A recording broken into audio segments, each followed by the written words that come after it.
Welcome to the second day of the Society of Construction Law India International Virtual Conference on Construction Law and Arbitration. I'm Raghav Mudgal, an advocate at Chambers of Senior Advocate Ratan K. Singh and a member of Board of Reporters at SCL India. We have an exciting list of events and sessions planned for the day. The Construction Law Trivia, created by Atkin Chambers, London, is now open for participation. To participate, you can go to the engagement room. The quiz is open till tomorrow, 2 p.m. Indian Standard Time. We also have a parallel session going on in Auditorium 2 on the topic Learning from COVID 19's Impact on Construction Contracts and Disputes. To watch the session later, visit the lobby area and click Sessions on the left corner of your screens. First up, we have a session on claims for extension of time, when and how. For delegates who want to watch the session as a group, can use the Watch with Your Friends feature at the bottom left of the auditorium screen. We have with us Mr. Tejas Karya, partner and head of arbitration practice group at Shardul Amarchand Mangaldas, who will be moderating the session with opening remarks from Honorable Ms. Justice Pratibha M. Singh, Judge, Delhi High Court. I now request Mr. Karya to please take over the session. Good morning, everyone. Welcome to the day 2 of this 3-day SCL International Conference. As a Vice President of SCL India, it's my pleasure to welcome you back on this first session of day 2. We have a stellar panel today. We have Justice Pratibha M. Singh, Judge, High Court of Delhi, with us. We have Mr. Gaurav Banerjee, who is a senior advocate and barrister at Essex Chambers. We have Mr. David Brenmore Thomas, QC. We have Ms. Adriana Spasova. She is a member with the FIDIC Contracts Committee. And we have Mr. Amit Bansal, who is a partner in the financial advisory practice at Deloitte, India. Just a quick round of introductions. Of course, this panel doesn't need introduction, but just to do the formalities. Firstly, to introduce Honorable Ms. Justice Pratibha M. Singh. She completed her law course from University College, Bangalore as the first rank holder. She completed her LLM from University of Cambridge. Before being elevated to the bench, Ms. Justice Singh was leading intellectual property lawyer in India, and she had the distinction of handling landmark matters in all areas of IPR law. She was appointed as amicus by the High Court of Delhi to streamline the working of the Copyright Office, and she has been awarded with various awards, including IP Litigator of the Year, Asia Woman in Business Law Award, and also IP Lawyer of the Year by Legal Era. Justice Singh was also appointed on the high-level committee of streamlining of patent examination. She was invited to be an expert on the present views on the parliamentary committee considering amendments to the Patents Act, Copyrights Amendment Act, and Geographical Indications Act, etc. She was also a member of IPR think tank, which was entrusted with the momentous task of drafting India's first national IPR policy, which was released in May 2015. Justice Singh was designated as senior advocate by Delhi High Court in December 2013, and she was elevated as a permanent judge of High Court of Delhi on 15th May 2017. Since 2013, Justice Singh has also instituted a scholarship for LLM students at University of Cambridge. And I was so lucky that last year, one of my colleagues also got the scholarship through her. So welcome, Honorable Ms. Justice Singh. I would also like to introduce Mr. Gaurav Banerjee. Again, he doesn't need introduction. He is a senior advocate at Supreme Court of India, as well as a barrister at Essex Chambers in London. He appears as counsel in large number of domestic and international commercial arbitrations and investment arbitration in India, and overseas and routinely appears before Indian courts on behalf of the clients seeking enforcement of foreign awards. He has been involved in a number of precedent-setting cases in India. Mr. Banerjee was also appointed as Additional Solicitor General for Union of India and as an amicus curiae by Indian courts in number of matters, including matters relating to international commercial arbitration. Mr. Banerjee has been appointed as an arbitrator and is engaged as an expert witness in international arbitration. We are delighted to have Mr. Banerjee join us this morning. Mr. David Brenmuir Thomas QC is a Queen's Counsel and specializes in the conduct of complex, high-value international commercial litigation and arbitration. He has extensive experience in handling dispute arising from commercial relationships and construction projects across a range of industries, including energy, natural resources, transport and other infrastructure, manufacturing, shipbuilding, and aviation. He has been a counsel on cases involving projects and other assets in United Kingdom, Asia, including India, Australia, Middle East, Africa, and Americas. Mr. Brenmuir Thomas is an honorary professor in the Center of Commercial Law Studies, Queen Mary, University of London, where he teaches international construction contracts and arbitration. That is the subject for this conference. So he is the best person to address us today. He is also was a chair of the CIAB and UNCITRAL group on international commercial arbitration for its work on amendments to the UNCITRAL model law and UNCITRAL arbitration rule. We are delighted to have Mr. Brenmuir Thomas with us today. Next is Ms. Adriana Spasova. She is the member of FIDIC Contracts Committee. She is a civil engineer with 29 years of professional experience. She, as a head of the tender and contracts department in the biggest steel structures contractor in Bulgaria, she managed international contracts in Bulgaria, Israel, Serbia, Russia, and Greece. From 1998, she started her career as a consultant in the supervision of the work under the first FIDIC contracts implementation in Bulgaria. In 2000, she founded EQE Control and continued her career as a partner and a managing director of EQE Control as a licensed Bulgarian consultant for design and construction supervision. She has managed consulting services for some of the biggest projects in Bulgaria. She has 18 years of FIDIC experience, and presently she is a member of FIDIC Disputes Adjudication Board. Since 2013, she has been a marketing manager to allocate more time to construction law, focusing on training, claims management, and dispute resolution under FIDIC contracts. We are going to hear from her about how the FIDIC contract works in terms of extension of time. And with her extensive experience, we are going to enjoy today's session with some bit of practical experience as well. Last but not the least, we have Mr. Amit Bansal. He is a partner in the financial advisory practice of Deloitte India and also leads the dispute and litigation advisory services and antitrust services within Deloitte forensic practice in India. Mr. Bansal also leads the infrastructure sector with the Deloitte forensic practices in India. He has an overall experience of more than 25 years covering various sectors. He has led multiple engagements covering probing allegations of inappropriate award of contract, fraudulent transactions, improprieties of conduct of business operations, financial misreporting, allegations of corruption, and supply chain assessment. He has also led multiple engagement in commercial disputes under international and domestic arbitrations, covering contract termination, representation to regulatory authorities, and computation of damages, computation of claim for loss of profit, strategy to mitigate counterparty claims, and contract termination and renegotiations. With this short round of introductions, I would like Ms. Pratibha Singh, Honorable Judge, High Court of Delhi, to address us with her opening remarks on today's topic is claims for extension of time, when and how. Over to you, Honorable Ms. Justice Pratibha Singh. Very good morning. Thank you for the lovely introductions, Mr. Karya, this morning. Hello to David, Adriana, Mr. Bansal, and finally our friend Gaurav. Nice to see you all. And thank you for inviting me for this wonderful seminar. You must all be wondering, why is an intellectual property lawyer or a judge here on this panel?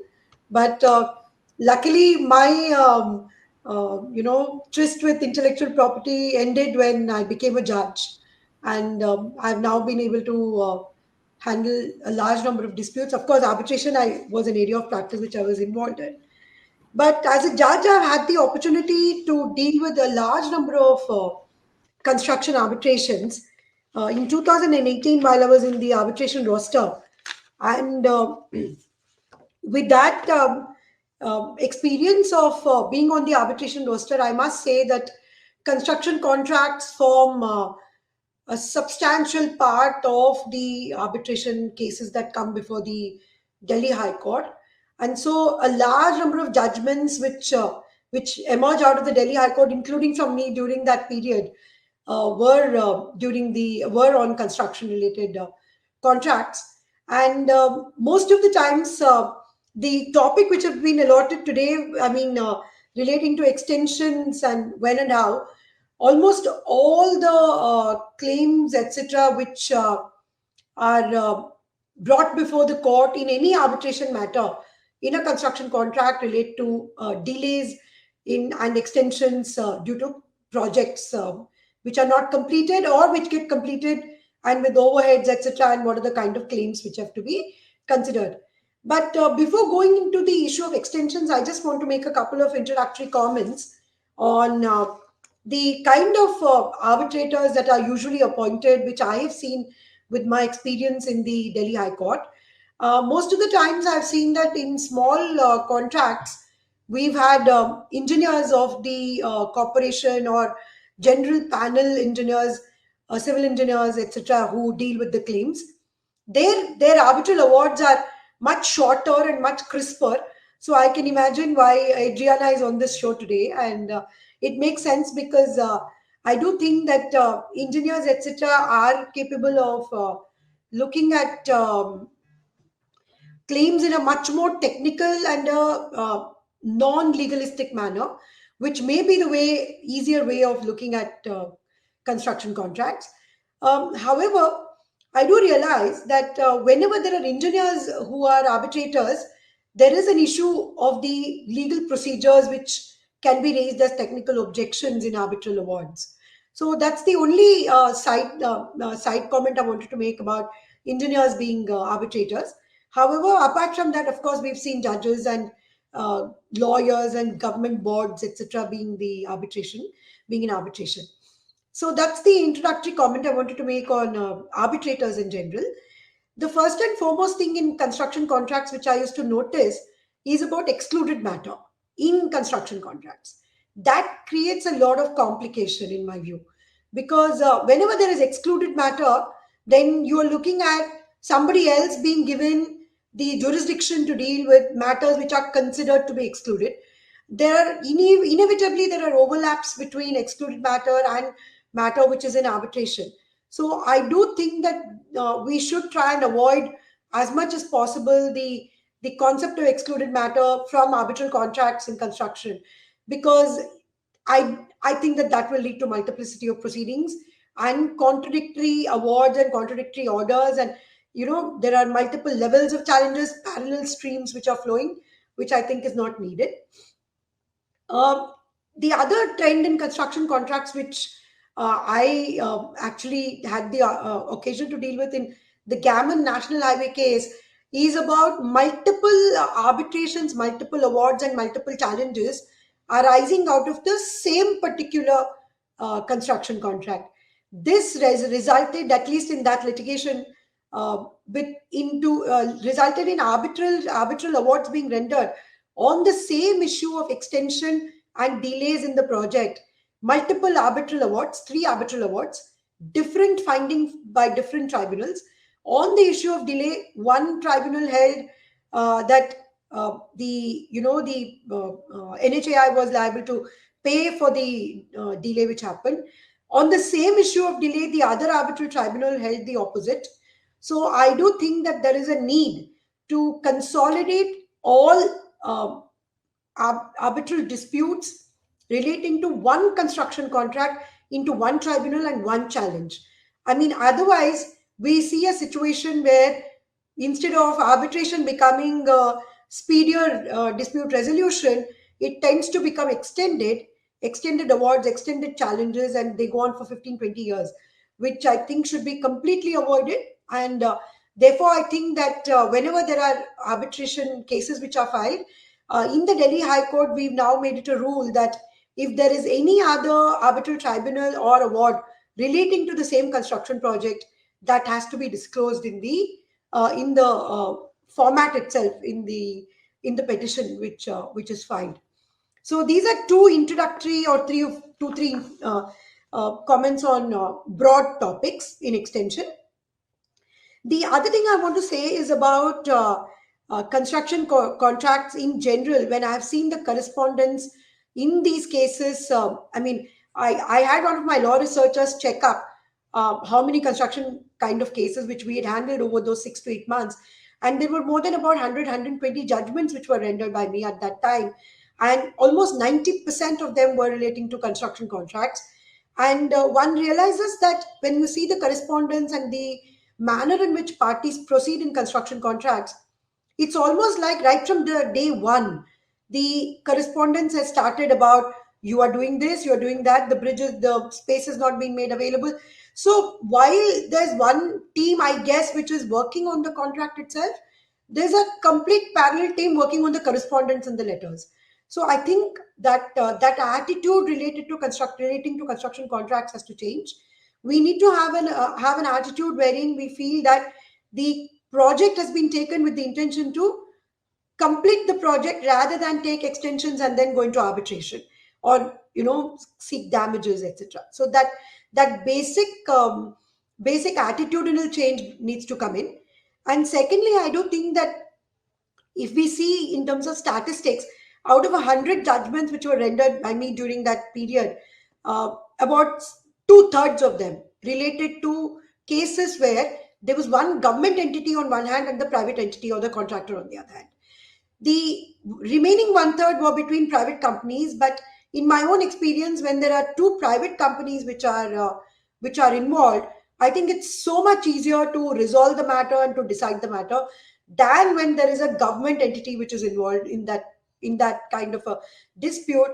In the case of governmental contracts and government construction contracts, I realize that even something which is reasonable, the government department or agency is very reluctant to agree and to say, okay, yes, here we did make a mistake. Okay, let's move on. This is the extension we give you, and then we get on with life.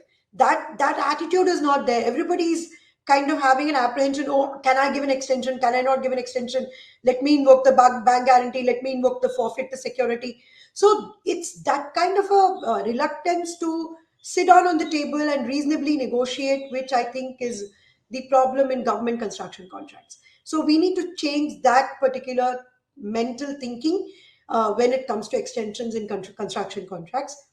Now, coming to the core issue, Mr. Karya, please tell me if I'm going beyond my time, because I don't want to shoot into the other panelists. Coming to the claims, which I do think that are the normal claims, there are a lot of overlapping claims usually in construction contracts. It could be about idling of manpower, delay in giving sites, non-commencement, escalation, loss of profits, liquidated damages, opportunity cost. A lot of them are overlapping. Idle machinery, damages due to delay, etc. So a couple of thoughts which I had on the basis of the judgments which have been rendered. Most of the times the delay is not by one party all the time. It's most of the times by both the parties.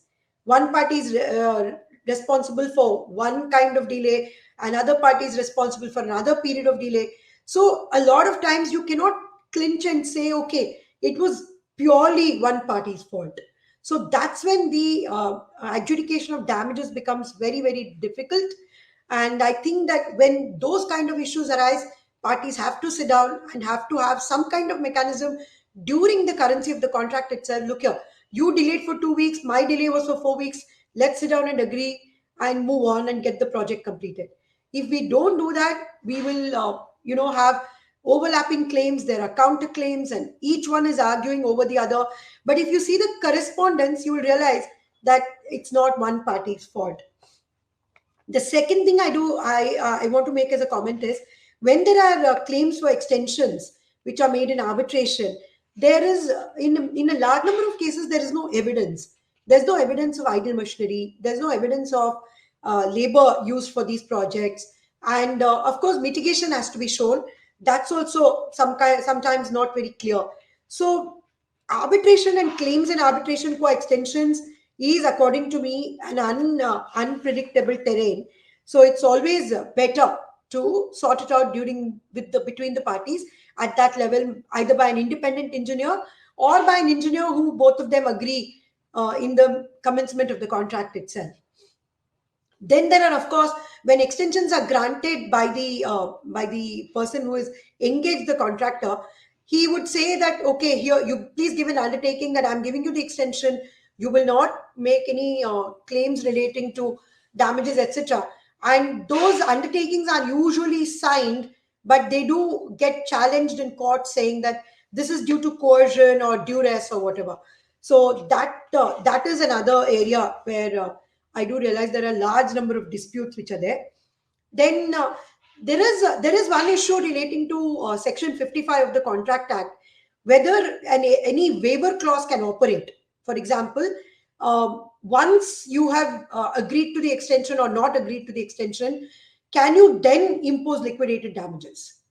So the no waiver clause and Section 55, that is a major issue in most construction contracts. And then, of course, a reasonable pre-estimate of damages is always a possibility in arbitration for extensions. And the other area is, normally in construction contracts, there is the scope of work usually increases for something, some obstacle or some hindrance which is seen.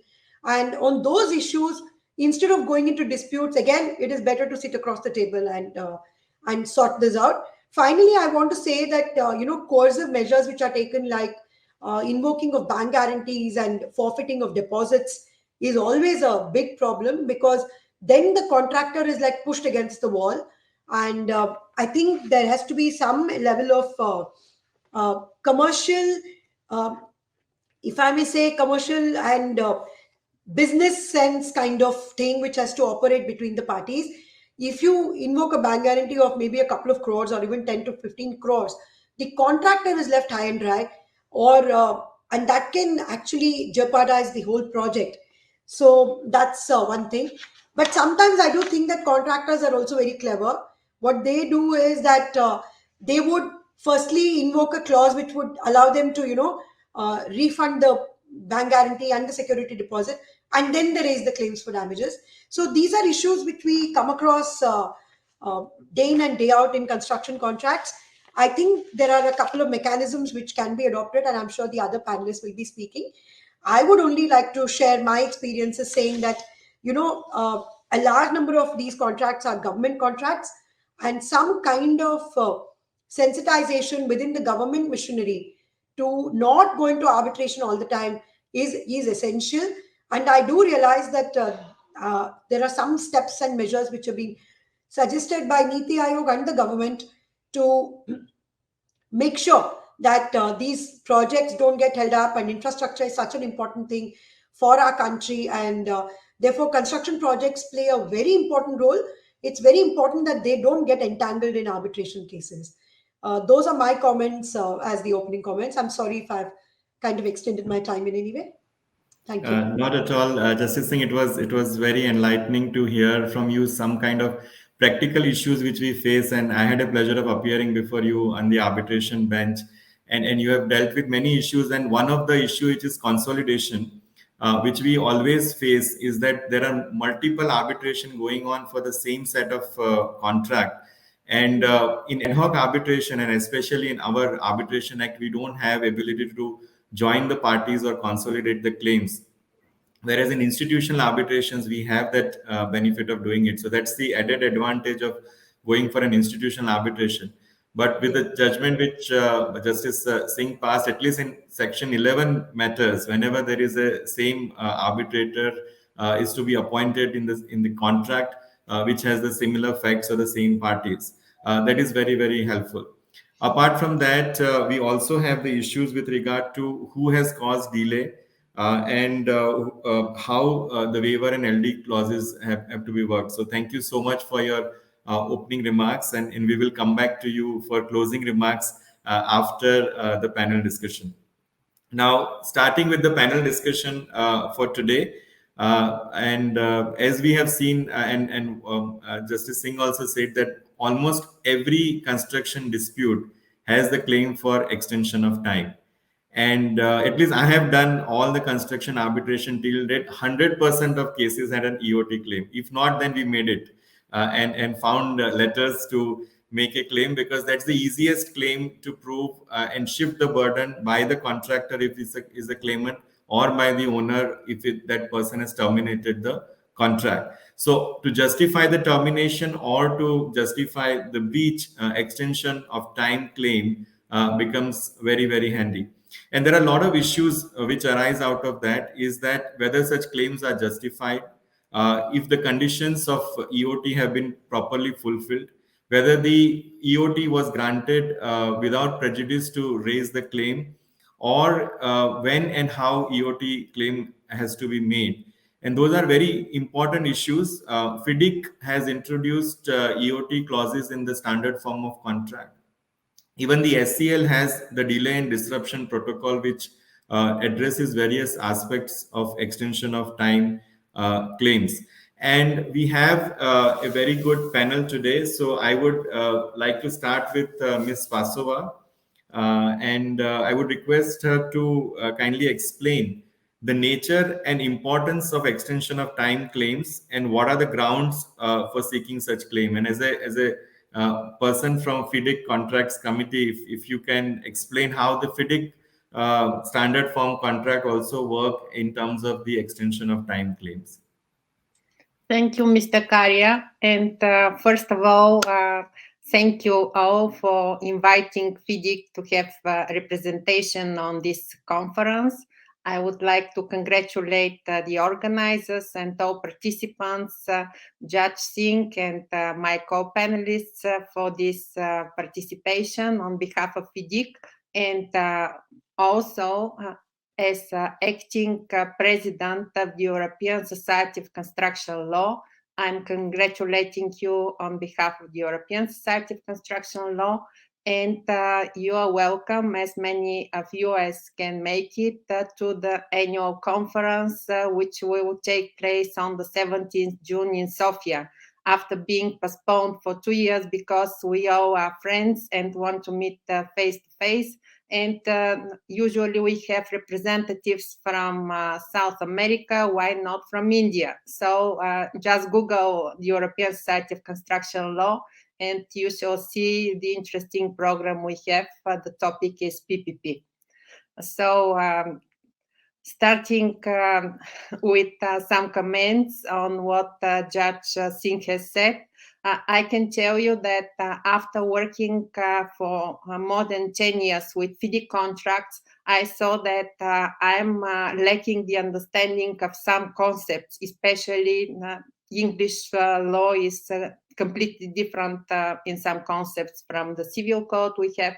And so when I was 50, I went to study Master of Science at King's College London. So now I have all this knowledge for construction law and dispute resolution. And only after that, I went to the rigorous assessment, which takes 3 days and 2 nights to become a FIDIC accredited adjudicator, and then another assessment for FIDIC accredited trainer. So now I'm now on the FIDIC's president list, and strongly believe that experts who want to be adjudicators and arbitrators must have technical and legal qualification in order to understand the issues and also the legal concepts.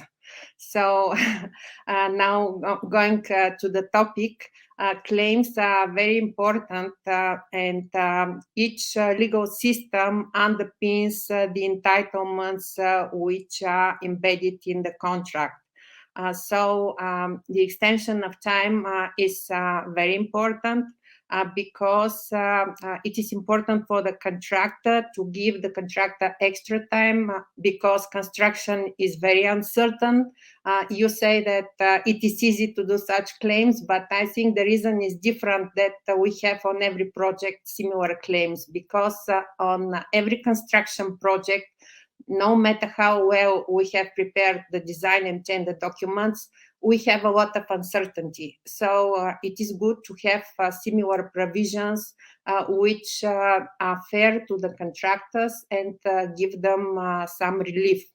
And this happens only when we have events on the critical path. So the contract is clear about it. When the contract is delayed or is going to be delayed on the critical path, reaching the time for completion, the date for completion, which has been agreed. Only in this situation, the contractor is entitled to have extension of the time for completion. There might be disruption caused, but it's a different matter for events which are not related to the time for completion, not on the critical path. But you have to remember that in the end of the project, everything will be on the critical path on some point, so we have to be very careful.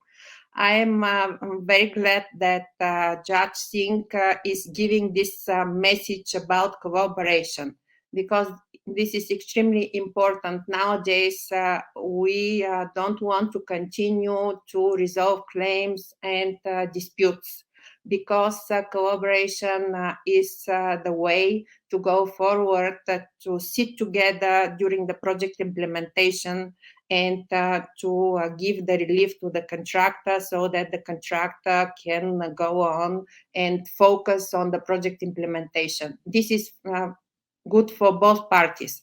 And for the employer, it is important to have those extension of time provisions, because in all jurisdictions, no matter common law or civil code, the employer may lose its entitlement for delay damages. And so these extension of time provisions are very important. And FIDIC has done a lot about collaboration. Even now we have a new task group which is going to prepare collaborative contract. But in the other forms, the news is that in the 2017 forms, and now this week the new Green Book has been launched, there are provisions which enforce more this concept with dispute boards, which are mandatory now to be appointed in the beginning of the project. And these adjudicators become part of the project management. And it is very important to give informal opinions, to be proactive, so that if the parties have differences related to the entitlement for extension of the time for completion, in informal procedure, this can be done in one day to have the opinion of the dispute board and to proceed further, talking about costs, about the exact entitlement. And also there are a lot of other provisions which make the clauses work in this way, that you have not only the time bar for notice, and also there is an opportunity this time bar to be discussed, to be revised, if there are some proofs that this is not the starting date that the engineer or the employer thinks, and there are other options as well. So it's more flexible. But in the end, when the contractor is not happy with the determination and nothing has been reached in the consultation process, now we have 42 days for consultation. So this is exactly the period that Judge Singh is talking about, when you have enough time to discuss and to reach an agreement. After that comes the engineer's determination. And in the new provisions, you cannot go back for employer's approval, which is also very important, because now in the previous edition, 99 edition, the engineer often has restrictions, and the engineer may issue a fair determination, but the engineer is restricted, and the employer may not approve it, and so the relations are ruined, and arbitration follows in these cases, and sometimes termination. This is not good for the project. So for the benefit of the project is to follow the procedures. If the contractor disagrees with the determination, there are strict timelines to go to the dispute board. And if the contractor doesn't go within the limited time, then the entitlement is lost. So this is the way collaboration. And now to tell something, because maybe I'm taking too much time to tell something about the grounds. The grounds in the FIDIC contracts, in a nutshell, are variations which may or may not give such entitlement. Also, expressly written cause event, which is, for example, errors in employer's requirements, or a delayed instruction and drawings, or exceptional events like force majeure or suspension by the engineer. And we have a clear list of events. And in those clauses, it is written when the contractor has entitlement to extension of the time for completion and or costs, and in some cases profit. It is clear when the profit is there, when the employer can influence on the development. So in some cases you may have entitlement to extension of time, in other cases only entitlement to cost. My co-panelists will develop this topic, I believe, further. But now in the new books, we have something about concurrency, which is a new element. And FIDIC says that you can agree upon special provisions related to concurrency, and you can use the Society of Construction Law the land disruption protocol, but you have to agree upon it, because in different jurisdictions the attitude for concurrency is different. So something more about the grounds. For example, it is very interesting when you have difficult climatic conditions, because, for example, in the EPC turnkey contract, which is called Silver Book, we don't have such a similar entitlement, so the contractor takes all the risks. In the other books, there will be an entitlement in case of adverse climatic conditions. And here it is interesting what is adverse. So it is something which happens only once in a 10-year period, for example, if you have 2 years for time for completion. But also you can have extension of the time for completion if as a result of those events there will be damages to the works, contractors' documents, and in this situation you have to wait for the instructions of the engineer. And in this situation, there will be additional entitlement for the time you are going to remedy those works or documents. So it is interesting how it works, but I think the provisions are very clear. But even now, we have the innovations of the Green Book, which is, I think, a great book, because it can be used for any type of project, for any design risk allocation, and any type of valuation and payment.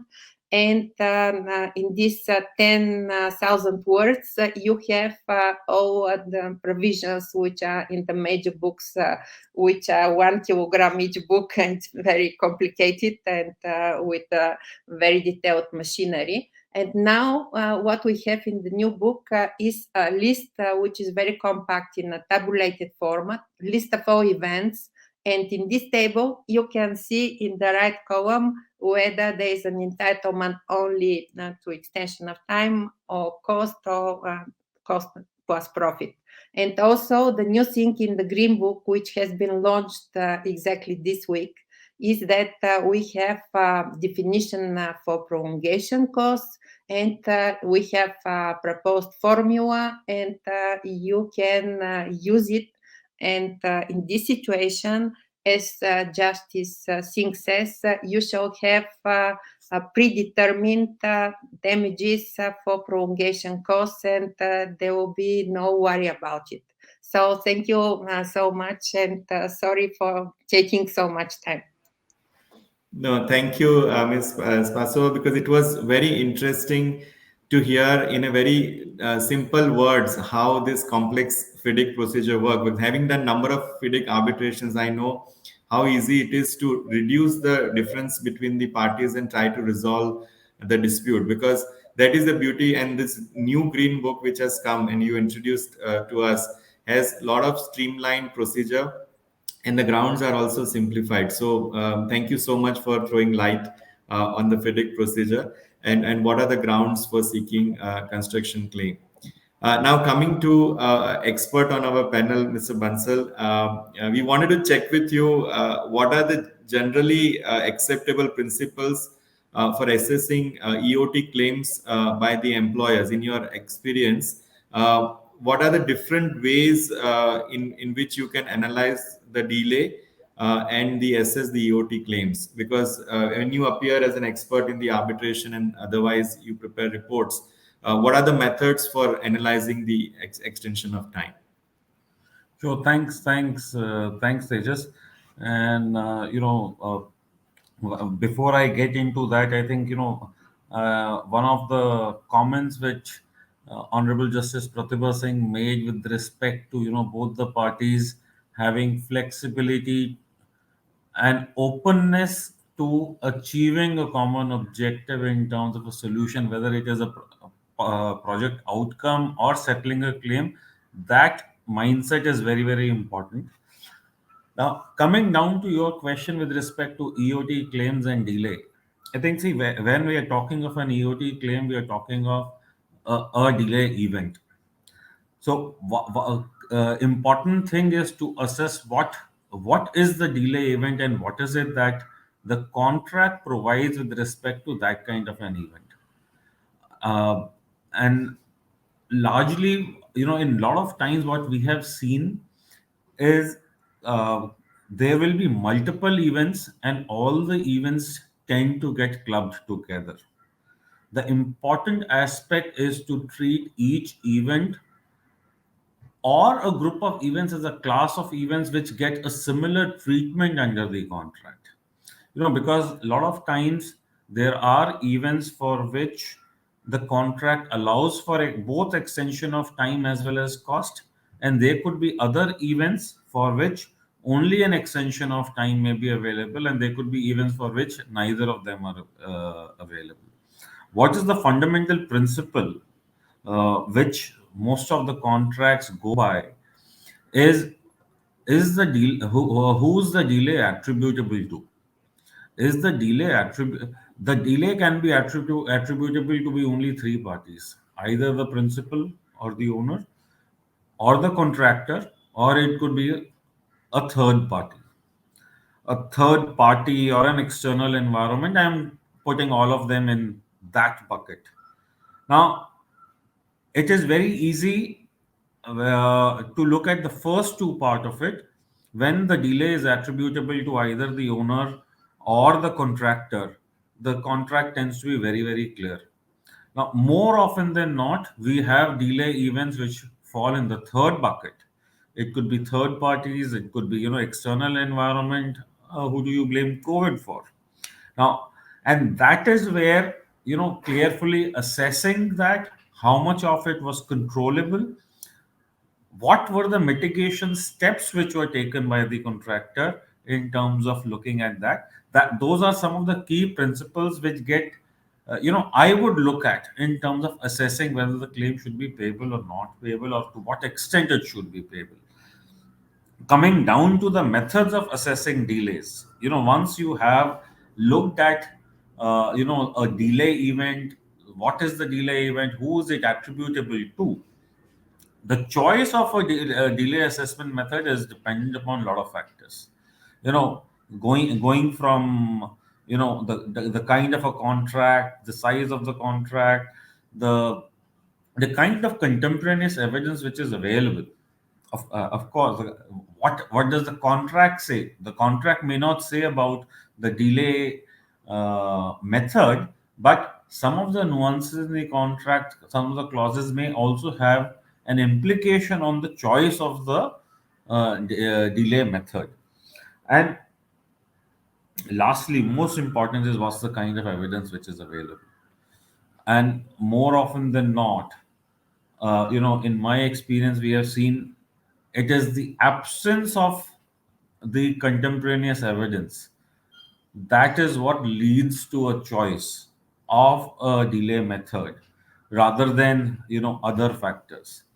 Because what we have seen is that it is uh, the documentation of while there will be adequate communication, but how, let's say with respect to the delay event, how that delay event has led to an impact on the schedule, on the cost, that causation link, that evidence with respect to that is generally missing. So I my even in those situations, if there is a continuous dialogue between the principal and the contractor, especially if these are two private parties, as honorable justice had alluded in the beginning itself, more often than not, a solution can be found and could be found even outside of arbitrations. Even because I have worked on cases where, especially amongst private parties, where, we have been able to kind of avoid those contracts, those situations, those disputes reaching an arbitration situation and settlement being reached amicably amongst the parties. However, if one of the parties tends to be a government, then it is obviously very very tough reaching an out of court settlement, because there are its own dynamics when it comes to government being one of the parties to the contract, given the all the CVCs and the CBI sitting on the head. So obviously, most government officials are very very circumspect in giving any kind of a instruction which may get construed otherwise internally, and that's what leads to most of the government contracts getting into an arbitration situation, even when there may be merit, even when the official may be sympathetic to the contractor's cause. So that's I think some of these are the ground realities which need to be taken into account when one is looking at a EOT claim. Thanks. No, absolutely. We have seen those ground realities, and if you don't have contemporaneous evidence, even in arbitration, we are not able to satisfy the tribunal to grant the EOT claim. So it really depends on the terms of the contract and how you have well drafted the contract at the beginning itself. And as Justice Singh said, there is one department who only engages in letter writing. So how your letter writing team is good in terms of creating those claims. That brings me to the next question with regard to how to claim EOT for in absence of contractual provisions. Are we strictly bound by the contractual provisions, and what is the appropriate time for making an EOT claim? Is it because an ongoing relationship in a contract, we have a number of issues coming up for extension of time? Do we have multiple claims as and when it arises, or we wait till the end of the contract to raise all the EOT claims at one go? If I can ask Mr. Brynmawr Thomas to share his experience in on both these aspects in terms of the right of a party to claim EOT in absence of a contractual term or beyond the contractual term, and the right time of asking such claims. Tejas, thank you. As the learned judge identified, it is terribly easy to get distracted by the detail of extension of time claims. And as listeners listening to Adriano will have realized, it's awfully difficult to get lost in particular contract terms, particular identifications. We've already had random references to delay events, risk, concurrency, all sorts of things. To answer your question very quickly, the answer is no. In the absence of a specific entitlement to an extension of time and to claim an extension of time in the contract, there's no right to claim one. The reason for that is to go back to fundamentals and not get lost in the weeds of the detail. A construction contract is a contract where one party, the contractor, undertakes to build a structure for an owner in return for a payment. That would be enough to have a construction contract, but in the absence of any provision as to time, the completion of the works would simply be within a reasonable time. So construction contracts are special because they habitually include provision that the works will be concluded by a particular date. And that is the bargain, that the contractor will build the asset by a date and the owner will pay them for that. Because the date is fixed in the contract, the date can only be moved under the contract provisions. So people very often think that claims for extensions of time are important to contractors, and they are, because things may happen which the contractor hasn't anticipated or for which the contractor hasn't taken the risk. And we already had examples from Amit as to COVID and bad weather and that sort of thing, which are third-party issues. So claims for extensions of time there are important for the contractor, because if the contractor just said, I will finish by the 1st of January 2022, and something happens that doesn't give the contractor a right to go back and say, oh, well, hold on, I want more time, the contractor has no right to claim that. Similarly, and this is important, the owners getting the benefit of the completion date under the bargain in the contract. And this is where members of the audience will have heard the idea of the prevention principle. If the owner, in breach of contract, stops the contractor achieving the completion date, then the owner can no longer rely on and enforce the contract, the completion date. And so, in fact, extension of time machinery becomes very important for the owner as well, because if the owner then does something that slows down the contractor, so the owner, for example, fails to give a drawing or an instruction, or the owner changes their mind and introduces a variation.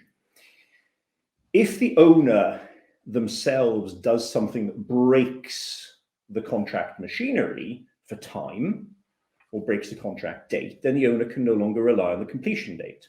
And that's why we have provisions in contracts which will say that there will be an extension of time for any other act or omission on the part of the owner or the owner's agents. Some people delete that thinking they're being clever. In fact, what they're doing is they're putting the owner at risk of the completion date becoming uncertain.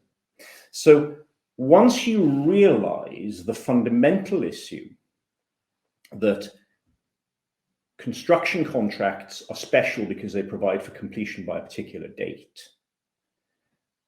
but that both parties may experience risk or do things that delay the works, in particular the owner may do things that delay the works, then in fact you see that time and extensions of time are purely a creature of the contract. And so the answer is yes, in the absence of provision for an extension of time, there is no right to an extension of time. Or if the delay is because of the owner, the completion date gets broken, which is why, in fact, the delay machinery and the extension of time machinery is so important to us as construction lawyers. In relation to the second part, what should be the appropriate timing for making a request for an extension of time? Well, the answer to that is whenever the contract specifies. So if the contract specifies that extensions of time will be sought at the end of the contract, that's when the claim should be made. But contracts don't do that. Contracts make provision for claims for extensions of time during the progress of the works, sometimes within 14 or 28 days of the contractor becoming realizing that they're going to be delayed. And the reason for that goes back to the reason identified by the learned judge, which is it is better that extensions of time are dealt with and negotiated as the contract goes along. And that's actually what does and should happen most of the time. Contractors should say, X has happened, I need more time. And that should be agreed so that the contract can be constantly adjusted, either in terms of the completion date or in terms of rearranging, resequencing, reordering works so as to avoid delay to the ultimate end date. So that's when extensions of time should be made from my perspective, is whenever is specified under the contract. When is the sensible time to make extensions of time and to have extensions of time thought about? The answer is all the way through the contract, because that's the only way that the parties can negotiate and adjust the program and adjust the sequencing of the works to their mutual benefit as the project goes on. Thank you. Thank you, because that's very important to have an adjustment of time, because it's ultimately a collaborative approach, and in the interest of the project, we need to ensure that the extension of time is given as and when required, rather than delaying the whole project and then ending up in an arbitration or a termination situation. So this brings us to the Indian perspective. We have a lot of audience from India, and we would like to hear from Mr. Banerjee as to how Indian tribunals and the courts have reacted to the EOT claims, especially in construction contracts, because that's quite common to have EOT claims and adjudication on EOT claims. From an Indian perspective and under Indian law, is it easy to prove EOT claims and get the relief under the Indian arbitration situation? Thank you, Tejas. It's a very wide topic that you want me to comment on. Yes. So what I'm going to do is I'm going to cheat a little, and I'm going to address you on a very narrow area with a practical example. And particularly in the light of what Justice Singh has said about public sector undertakings and governments being party to litigation. And I'm going to pick up on a point made by David earlier. One aspect, just illustratively, where we continuously run into problems is what I would say is a no damage clause in an EOT situation. So you have this classic clause, which you have in these government contracts, and we face it every day. And standard form contracts say, look, of course, time is of the essence. Of course, I will give you an extension of time. But by the way, there is not going to be any claim for compensation or otherwise whatsoever. Doesn't matter whether the contractor is at fault, of course, then he's not entitled. Doesn't matter if it's somebody else's fault, well, that's maybe a risk factor. But even if the employer is at fault, well, you have agreed to a clause which says no compensation, we'll give you an extension of time, and that's about it. Now, one way of looking at this is to say, well, this is what you bargained for. This is the clause that you agreed to. You should factor it into your rates when you bid, because as we know, and as they just mentioned, I personally have not come across any single instance where a construction contract has completed on time and there is no extension of time. Almost inevitably, the contract spills over for various ABCD reasons. And this is particularly true of government contracts. So one approach could be, and that is an approach that our Supreme Court has taken in some cases, that look, there is a clause. The clause is clear. The clause says you're not going to get any damages, even if the other side is at fault, even if the employer is at fault, and you're only entitled to extension, nothing more. And there's a judgment of Ramnath International, Justice Sema's judgment, 2007 2 SCC 453, which says exactly this. But having appeared on both sides before arbitral tribunals, initially mostly for the employer, now mostly for the contractor, somehow judges and tribunals do feel that there is a little problem with this approach, and tribunals particularly try their level best to do justice. So if it can be demonstrated that it is the employer's fault, notwithstanding such a clause, various methods have been found to somehow get out of it. And I would be interested to find out from other jurisdictions how they've dealt with no damage clauses. But just to give you an example, there was a subsequent case called Asian Tech, which is in 2009-10 SCC, 2009-10 SCC 354, where even though there was an identically similar clause to the Ramnath International case, clause 11 of the GCC, of the DDA, the court somehow found a way around it and said, look, the employer had assured the contractor that he would take into account new rates, and therefore he can now no longer rely on clause 11. So that's one way of getting around it. But I mean, frankly, this is a problem because we don't have real clarity on this. And particularly, there is no really clear decision of the Supreme Court on this yet. There is an extreme view which has been taken by a learned single judge of the Delhi High Court. I say extreme with a bit of trepidation because Justice Singh is a member of that court. It's a case called Simplex Construction Concrete Piles. It's a 2010 judgment where a single judge said that such a clause is contrary to public policy and should be disregarded. One can see the justice in that, to say that it's contrary to various provisions of the Contract Act, and there does seem to be something in what is said. But I do wonder whether a judge sitting singly in a arbitration jurisdiction can simply disregard clauses of the contract. But maybe that may be one approach. But what I would suggest, and this is the aspect that I would like to leave you with, what do you do as a contractor?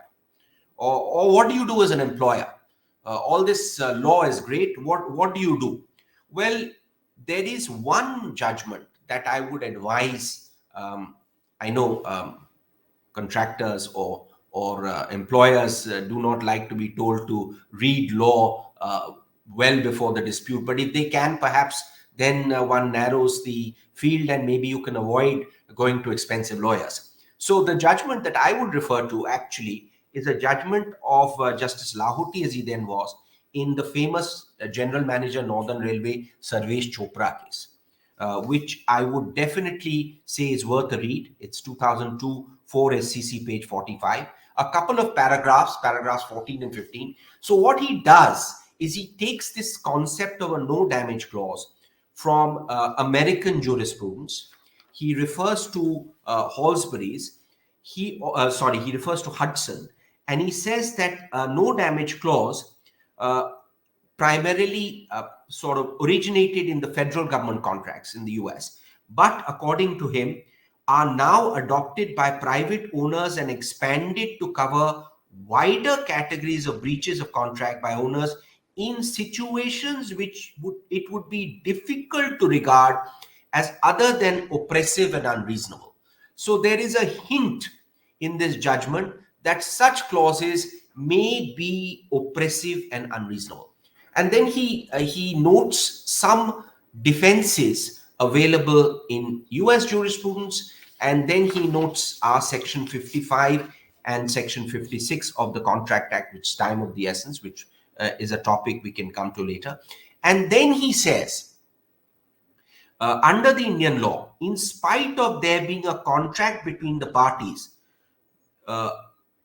whereunder the contractor has undertaken not to make any claim for delay in performance of the contract occasioned by an act of the employer, still a claim would be entertainable in one of the following situations. And he gives 3 situations in which a contractor can raise a claim despite such a clause being there. One is if the contractor repudiates the contract. One is if there is an extension of time given by the employer and the employer himself says, all right, I will give you a higher rate, which is of course an unusual circumstance. But the third one, and I think the third one is important for contractors, because we have to find a method of getting past a clause which is otherwise staring you in the face.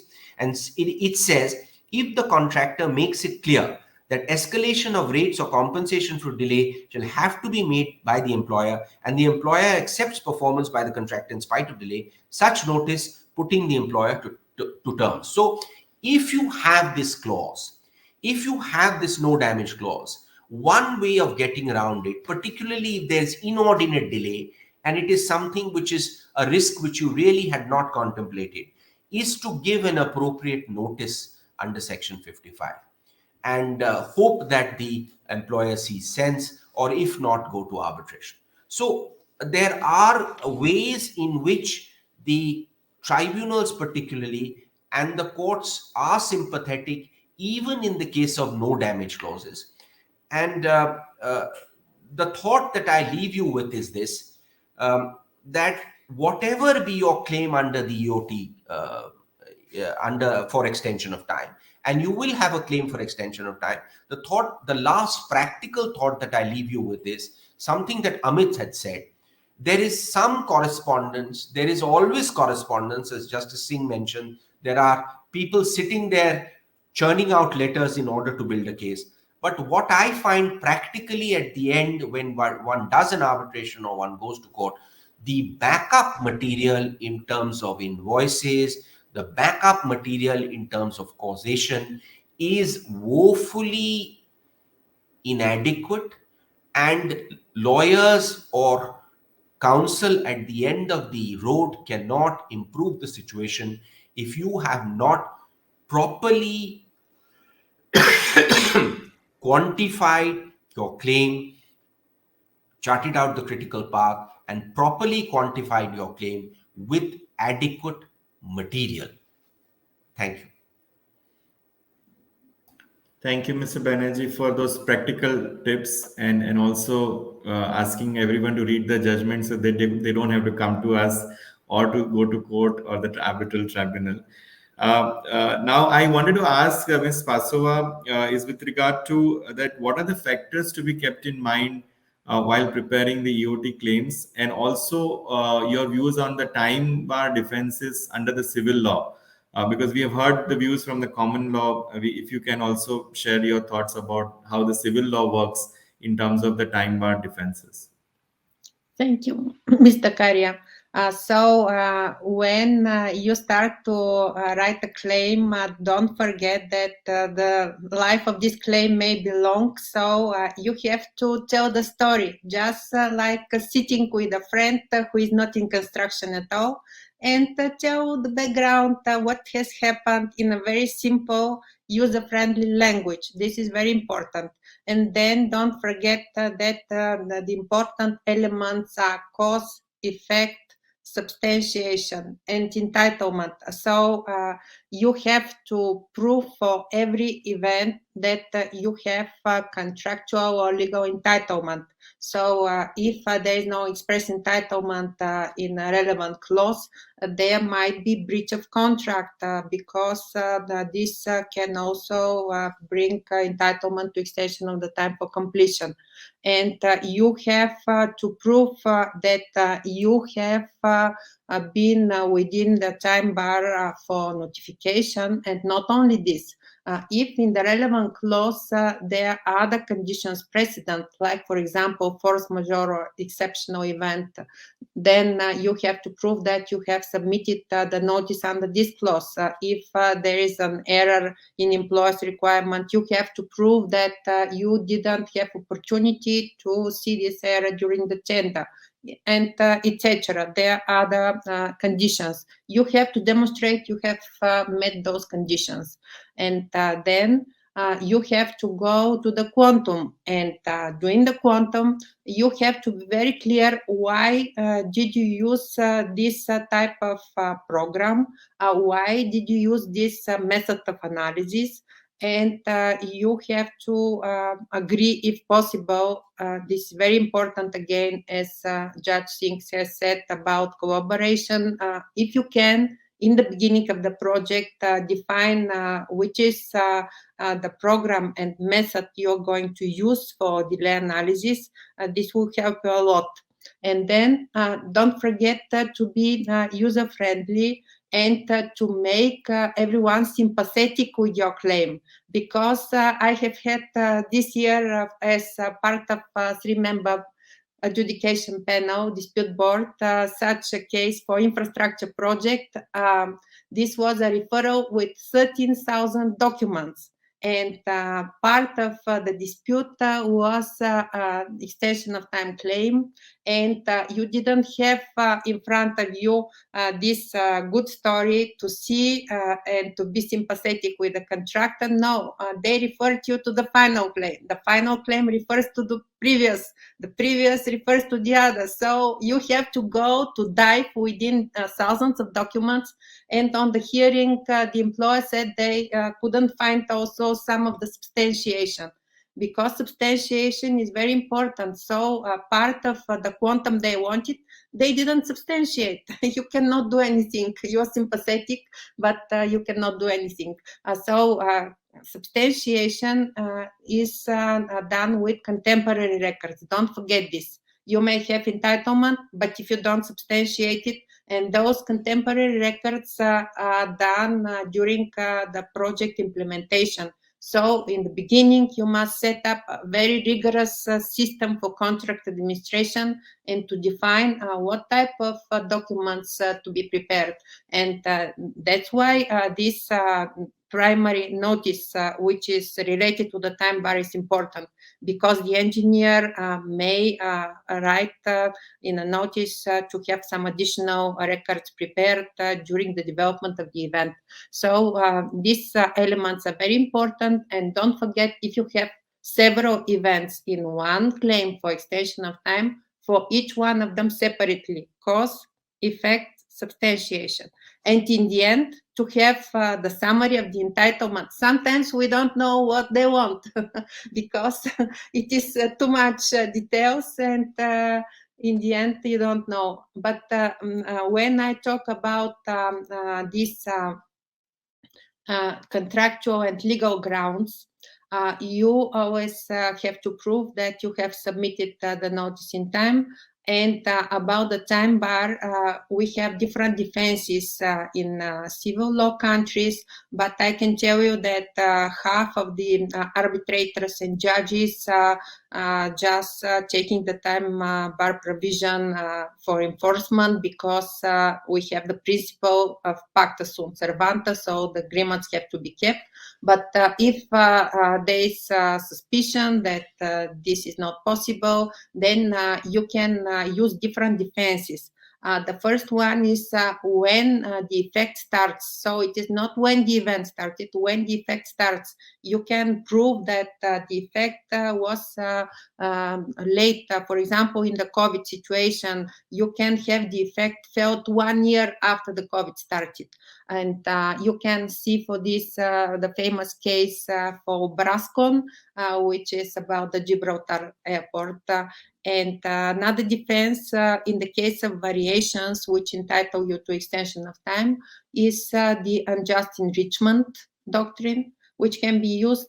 And also you can always use the good faith, because it is in every civil law. So you can always say that the engineer was on the site, the employer knew what was happening, so they cannot say that they didn't know. It was discussed. You can prove with reports, with means of meeting, and those are enough defenses, I think. Thanks. Thank you. If I can very quickly ask Mr. Bansal, once the EOT claim is granted, what are the costs had? For example, site office cost, site overheads, or anything else it comes to your mind which can be permissible. So I would request you to be slightly brief because we are running short of time. So over to you.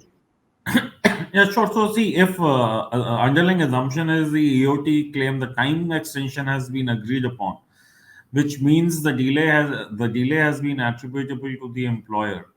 So then in that situation, again, one will have to look at what specific delay events we are talking of. And in principle, all direct cost should normally always be, allowable as part of the claim. Certain indirect costs may also be allowable. We will have to see what kind of an event for which the time extension is. So that's a short answer. Direct and indirect, that's one we need to look at. Direct is mostly allowable. Indirect, it really depends upon the type of event. Thank you. And Mr. Brynmar Thomas, what are the legal consequences of granting an EOT, and what are the remedies available against the denial of EOT, and how the international tribunals have dealt with such a situation for grant or rejection of EOT claims? Tejas, thank you. The consequence of an extension of time, going back to my earlier observations, is simply to take the contractually agreed completion date and move it to a later date. That means that the contractor then has a longer period of time in which to satisfy their contractual obligation and complete the works. And the date on which the contractor will be in breach of contract for failing to deliver the works is postponed. That is, in a nutshell, the legal consequence. The effect of that, of course, is that it moves the date on which the owner can deduct liquidated damages for delay, because until the extended date, the contractor isn't in delay. After the extended date, whatever they may think, the contractor is in delay under the contract. So that's the legal consequence. The effect of being denied an extension of time is precisely why we're here. The contractor has, under Article 19 or Article 20 of the FIDIC forms, or whichever other contract they're under, the contractor will be entitled to apply to the engineer, then may be entitled to apply to a dispute review board or an adjudication board, or for arbitration or to the courts for an extension of time to be ordered. There used to be a view in England under the doctrine of a case called Crouch that in fact there was a problem if an arbitrator wasn't given an express power to extend time. That was overruled some years ago, and so a court or an arbitrator can say no, the entitlement to an extension of time under the contract is X or Y or Z, and so that's the contractor's final remedy for a breach of contract. And then how do tribunals approach things? We are very used as counsel and as arbitrators to working with people like Amit and other experts. Although, as the learned judge identified, questions of extensions of time are treated as questions of causation, and as Adriana identified, the issue is what is the event, what delay has it caused, and so on. Putting that into a program with anything more than a very, very simple delay, which can be denial of access to the site or something, putting that into a program is the kind of work that people like Amit do, and the techniques that they apply would take us for the rest of the afternoon. But in short, the approach that's taken by international tribunals is what delay has a particular event caused and whose risk was that event. And it all boils down to that, and it is frankly as easy as that and as complicated as that. Thank you. Thank you. That was a great summary of a very complicated question. So we have some time now before we go to Justice Singh for her closing remark for a few questions from audience. So one of the questions from the audience is that as we talk about EOT and associated claims, mostly government contracts are one-sided and employers give time extension but levy LD anyway, even where the delay is attributable to the employer. Can the employer do that? So if I can ask Mr. Banerjee this question, because invariably we see that the EOT is granted, but LD is also imposed, saying that the time was the essence of the contract. Now, what is the interplay between the time being the essence of the contract and the right to seek an extension of time? And can the employer do that and have this one-sided contract? Because it's take it or leave it contract. Either you bid for the tender, win the contract, you have no chance. You can have a pre-bid meeting, but you have no ability to change the contract. So, Tejas, I see a bit of angst in that question from the questioner, because User, maybe the user is yes, the assumption there, and which is the key line, is even where the delay is attributable to the employer. So that's the debatable question. The employer will say, no, the delay is attributable to you, and therefore I'm entitled to levy LD.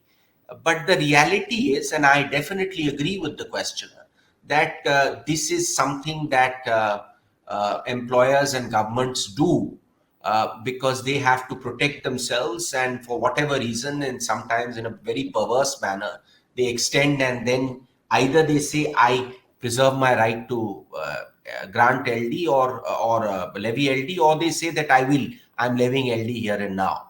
Of course, there are stray cases where they extend without levy of LD. So the question really is, can they do it?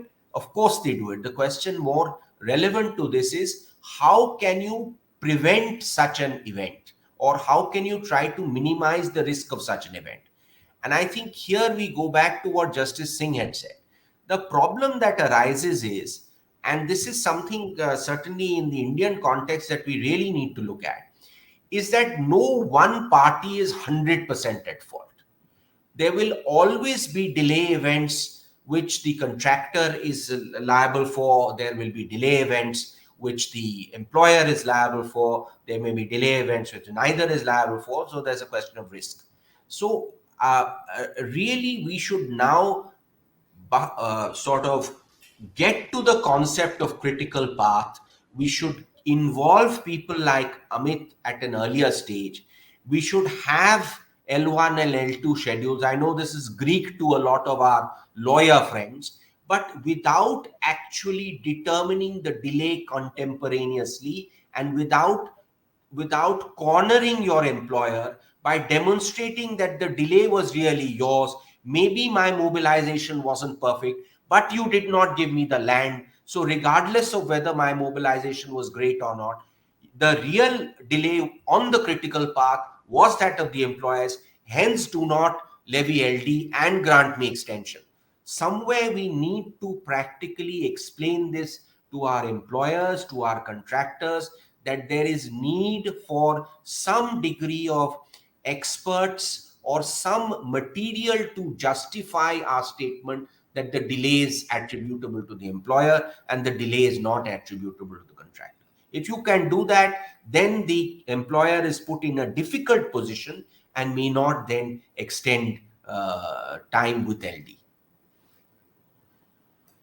Thank you. Yes, there is a need to have this reconciliation between the rights of the contractor and the employer within the four corners of the contract, where we have a right to ask for an extension as well as the LD clause, and in what circumstances it can be asked or not. So thank you, Mr. Banerjee, for explaining and answering that question. With that, if I may request Justice Singh to give her closing remarks. Justice Singh, you heard all of us debating, and you saw the questions from the audience as well. So we may request you to give your closing remarks, please. Thank you so much, Mr. Karya, and wonderful to listen to all the panelists, which this is not the opportunity I usually get. I always get two extreme arguments in court, and one has to kind of always see who is the right and wrong. But this is so wonderful to see so many reasonable positions being taken on so many issues. And I would like to just mention on the last issue, which Gaurav was speaking just now, on imposition of LD. There's a very interesting case which I had the opportunity to look at. It is Gale versus Newton. And in that case, what happened was there was a 15-week extension which the employer had given without any notice that they will be imposing LD. So in such a case, and then there was a 5-week delay beyond the 15-week. So when I was looking at the award, I said for the 15-week, you didn't put them to notice. You cannot impose LD. But for the 5 weeks beyond the 15-week extension, which was granted, the LD can be imposed. So that I think it's very clear. LD cannot be imposed once you've given an extension without informing the contractor. That's a very clear position, I think, in law. Coming back to bias in government contracts, which also Gaurav mentioned just now, I think that contractual clauses, the defensive mechanism in government contracts of officers not taking decisions also over a period becomes reflected in the contracts and the way they are drawn. So there are such extreme clauses in the contract that the judge has no option but to say, okay, we need to make this a little more reasonable. So I think it makes sense to have more business-like and commercially wise contracts and clauses rather than extreme clauses which tend to kind of give a question mark in the judge's mind or the arbitrator's mind. So it doesn't help to have one-sided contracts is what I feel. And of course, with this pandemic, I think force majeure has become one big force behind every arbitration. And one of the first cases which I had the occasion to deal with was Halliburton. It was again a construction contract, Halliburton versus Vedanta. And in that, I could analyze the facts and I said, look, if the delay was much before the pandemic started, force majeure cannot be some kind of magic wand in Harry Potter which can change the entire thing. You need to prove on record as to whether actually the pandemic stopped you from performing or not. For that, the timelines have to be established very clearly, and it cannot be a complete answer to everything to claim extensions and damages, etc. I agree with Adriana's position that the substantiation is very, very important, and I think this was made by others as well.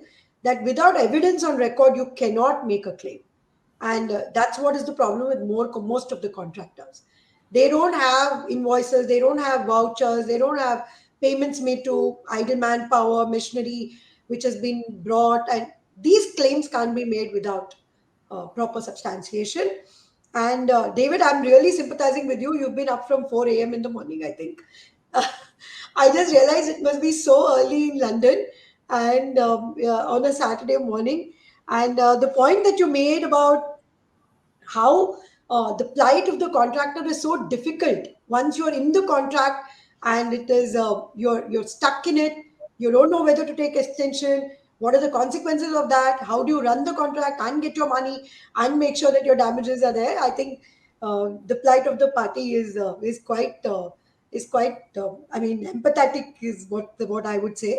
Lastly, I want to end by saying that the Arbitration Act has now amended the timelines in India, and the trend from what I learned from my colleague judges in India in the court who are dealing with arbitration cases right now is that it is having a psychological impact on arbitrations. And I do think that that's a brilliant way to kind of keep nudging people to do things quickly and to have these timelines. And though extensions are given, I do think that most arbitrators are reluctant to come to court to seek extensions, and that's made a huge difference. Lastly, recently I found a very strange case which happened in one of my in the court. There was one award where there was a challenge filed in one district court, commercial court, and an execution filed in the other court, in another district court. So one court didn't know what was happening in the other. And in effect, despite the challenge having been raised, the award got enforced and the man had to pay up. So in that case, then, I suggested that there should be a proper repository of awards, which should be created in India. There should be a repository. And there's another case where there was a bank which was involved, a lawyer who had passed an award ex parte. The other person, the borrower, didn't even know that there was an award against him. So I think there is a need for accountability to be brought in apart from timelines, to have all arbitral awards in a particular repository where people can check them up if and when they were published, and the date of the award, who were the arbitrators, what was held. So that just like court judgments and court orders which are put online, some kind of accountability and transparency will be there if we create this repository. So I've recommended that this arbitral awards, we should have a separate tab in the National Judicial Data Grid. In that judgment, it has been rendered recently by me. I feel if we have all arbitral awards on the grid, like all high court and district court and commercial court orders, it will create a very big transparency situation, and parties and litigants and counsels, lawyers, arbitrators, government agencies can have a ready reference to look at these awards. It's been great to share this panel with all of you. These are my closing remarks for today. Thank you, Justice Singh, for those closing remarks, and especially the repository of award will really go a long way. Even in 2019 amendments, we have the provision for that. The only question comes is about the confidentiality and redaction of those awards, because ICC has started with that kind of repository of award in a redacted form. So with that, we come to the close of this very interesting panel discussion on extension of time. We had a comprehensive discussion across jurisdictions. We had perspective from the judge, from the counsel, arbitrators, FIDIC contract perspective, and an expert. So thank you, each of you, especially Justice Pratibha Singh, Mr. Gaurav Banerjee, Mr. David Ranvir Thomas, Ms. Adriana Spasova, and Mr. Amit Bansal.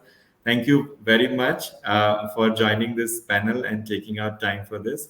With this, we close this session 1A of day 2. Thank you, everyone.